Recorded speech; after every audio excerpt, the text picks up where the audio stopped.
مانو اج قدر نہیں جس ویلے اے دنیا تے نہ ہو سی تے تساں پتہ لگ سی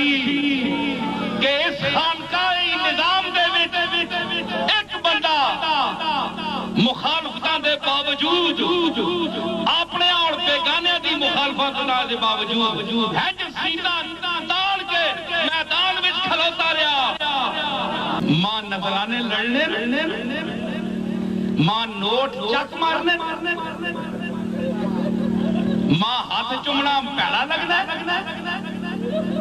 میں تساں اپنا ملجا تے ماوا میں بن کے بہ ونجاں تے قبلہ حاجات میں بن ونجاں تساں میں او گلاں دساں جڑیاں اللہ نال سجنیاں میں بن ونجاں میں نہیں مت ماری ہے میں نے اندر ہوس نہیں میں انسان نہیں مگر یاد رکھ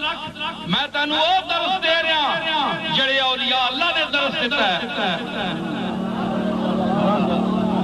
اسانو ضرور ملو ساڈے پیو دادیاں دے درباراں تے ضرور آؤ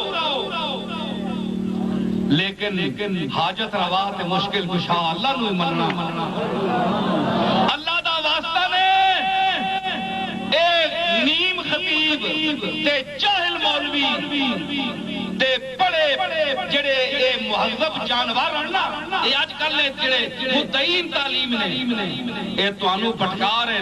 اے درباراں نے خطیب اے پیراں نو خوش کرنے والے خطیب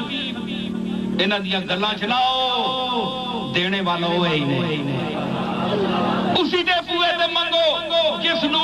میرے پردادے پیر مہر علی شاہ نے اپنے پتر تے میرے دادے حضرت بابو جی نو فرمایا کہ جس ویلے مشکل آگئی تے کوئی دروازہ نہیں یا بوا نہیں یا دنیا تے اس اپنے مالک حقیقی دا بوا رو رو کے کھڑکاوی پڑھو میرے منیر وچ تے پیر میرے علی شاہ وابی ہے پیر مہر علی شاہ دیوبندی ہے بڑا افسوس ہے تیرے تے تو دربارہ تے پیرہ نے چمچے بن کے انہاں نے نظرانے بند لفافے کہن کے پیسے والے بن کے تے تسی اللہ نو بھول گئے ہو تے پیرہ نو اللہ بنا دیتا انہاں نو اپنی اوقات وچ رہن دیو میں بھی ایک بہت بڑی درگاہ دا فرد ہاں